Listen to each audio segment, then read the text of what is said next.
Hello crafty friends, it's Alicia of the Call Me Crafty Al YouTube channel, and it is the 15th of the month, which means it is time for another Oh So inspired collaboration. I hope you'll stick around, find out what we were inspired by, and see what I made.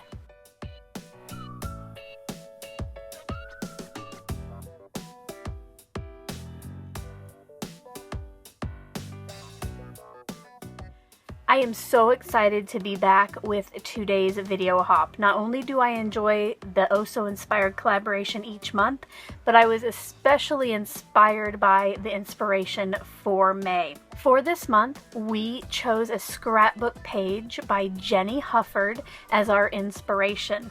I'm going to insert a picture of that now and kind of tell you what I like about it. So my favorite part and what I took from this layout was all of the frames on the left side of the page. I just really liked how that kind of reminded me of a gallery wall, like maybe in your home. So for today's card, I'm going to be using the supplies you see here in front of me to create a card that was inspired by that scrapbook page. If this is your first time hearing or seeing any of the Oh So inspired videos, what we do each month is we take one inspiration piece and each of the collaborators create something based upon that piece. So make sure to check out the description box below. Everybody is linked there, and I'm sure that they all made some fantastic creations. If you're inspired to play along yourself, make sure to use the hashtag IWasOSI May 2019. We would love to see what you created. For my card today, I will be using the Spellbinders Small Die Kit of the month from March, and this is March 2018. These dies, what I love about them is you can use them as shapes, or you put them together with the smaller version and you get a frame out of it. I will be using the Hope You're Feeling Better Soon stamp from the Pretty Pink Posh Thoughtful Greeting stamp set.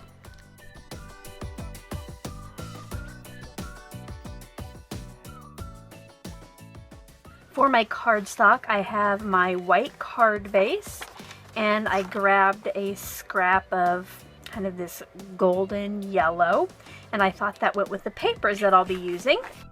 And speaking of papers, I will be using some scraps from the Hello Darlin stack. This is a die cuts with a view stack. I have pre-selected a few of the scraps from that paper pad. I'm not sure right now if I'll use them all or not.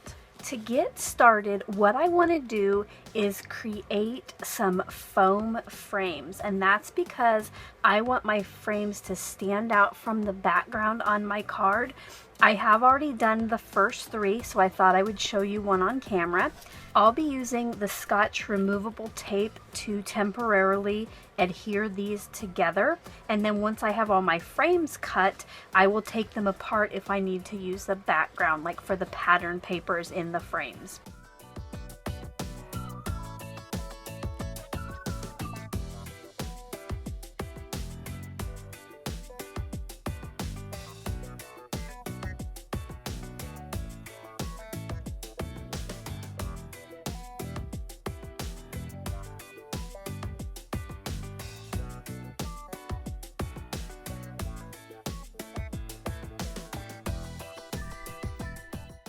And now remember, I will not be taking the tape off of the dies just yet, so I'm going to carefully peel those back to make sure those stay exactly where they're at now. The next step I'm going to do is start to kind of figure out how I want to put the card together. I know that I want the gold cardstock to fill the front of my card base, so I'm going to cut this to 4 1/4 by 5 1/2.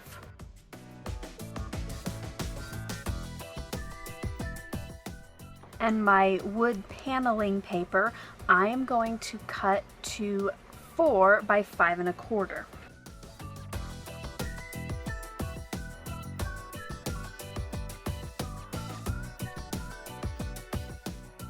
I don't really know yet what I want the layout to look like, so that's what I'm going to start to try to figure out now.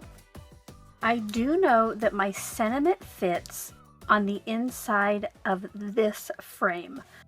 So I'm going to go ahead and set this down in the bottom right corner, because some of these frames might actually end up being kind of snipped off if they overhang the wood paper. I want to make sure that the frame with my sentiment is completely on the pattern paper.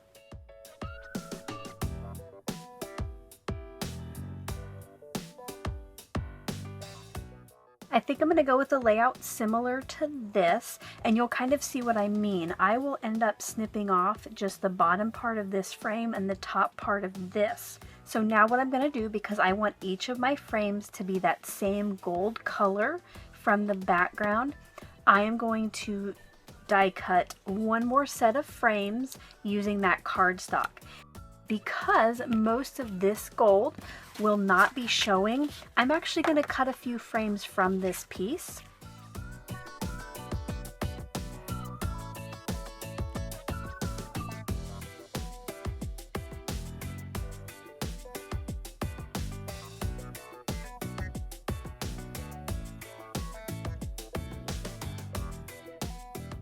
Because I'm going to be using liquid glue and it will need some time to dry, I'm going to go ahead and put my yellow pieces on top of my foam frames and then set those to the side.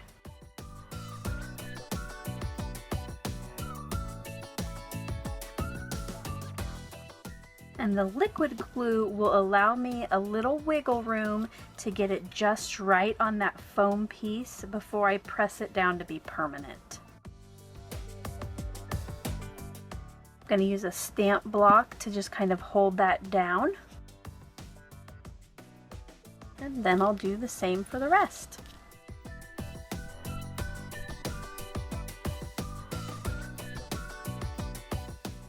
Since I am done with all of the frame parts, I'm going to go ahead and take my dies apart.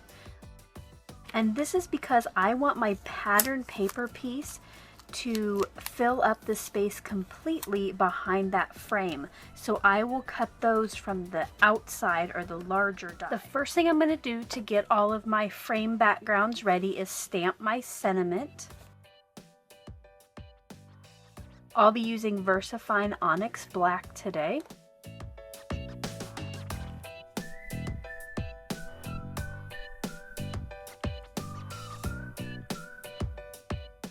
And then later I'll die cut it with this shape. These are the 3 pattern papers that I think I am going to be using on my card. My plan is, since this is going to be in the lower right as a sentiment, I want to keep these 2 frames kind of more tame or plain.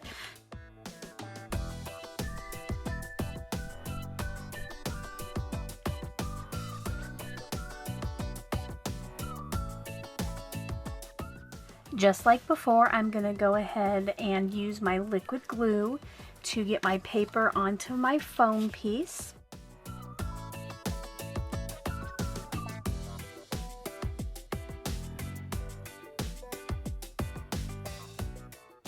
While these are drying, I'm going to go ahead and adhere my yellow piece onto the front of my card base. Again, this was 4 1/4 by 5 1/2, and it's going to fill the front.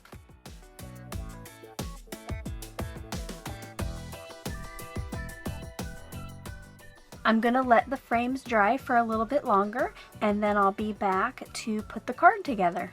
Alright, so I took a little break for dinner. My frames should be all good to go. Let's get them onto our piece of wood grain paper. The first ones that I'm going to put down are going to be these 2, just so I can kind of get them the same distance in from the edges, and then I'll place these.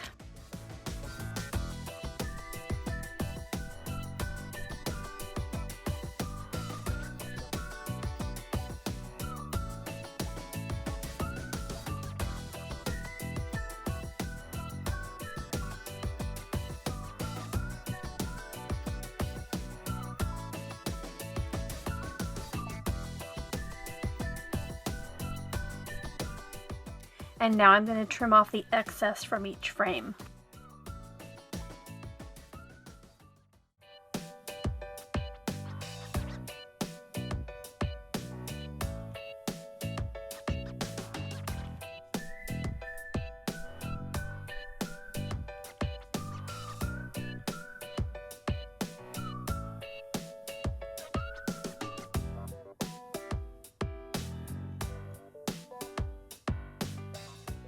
And there is my pretty quick and easy, clean and simple, and if I do say so myself, fun card that was inspired by this month's inspiration piece. Don't forget to visit all of the collaborators in the description box below.